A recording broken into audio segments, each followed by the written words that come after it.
Hello అండి. Welcome back to my channel. అందరూ ఎలా ఉన్నారు? చిన్న పిల్లలు ఉండే ప్రతి ఇంట్లో ఈ అంగన్వాడీ పిండి అయితే ఉంటుంది కదా! ఈ పిండిని వేస్ట్ చేయకుండా ఇలా సింపుల్‌గా స్నాక్ ఐటెమ్‌ని అయితే ప్రిపేర్ చేసుకోవచ్చు. నేను చూపించిన గ్లాస్‌తో 3 గ్లాసెస్ బాలామృతం తీసుకున్నాను. హాఫ్ గ్లాస్‌కి కొంచెం తక్కువ గోధుమ పిండి తీసుకున్నాను. కొంచెం ఇలాచీ పౌడర్ వేసుకోవాలి.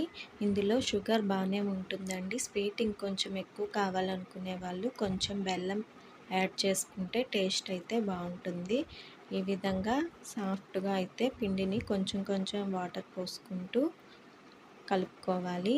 నేను చూపిస్తున్న విధంగా మరీ లావుగా కాకుండా సన్నగా కాకుండా ఆ విధంగా చేసి పెట్టుకోవాలి. ఆయిల్ హీట్ అయ్యాక ఒక్కొక్కటి వేసుకొని ఫ్రై చేసుకోవాలి. అప్పుడప్పుడు ఇలా చేసి పెడితే పిల్లలు ఇష్టంగా తింటారు.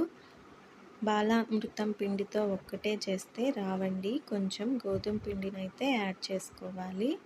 అప్పుడే ఈ విధంగా పొంగుతూ వస్తాయి. ఈ వీడియో మీకు నచ్చినట్టయితే లైక్ చేసి షేర్ చేసి సబ్స్క్రైబ్ చేయండి.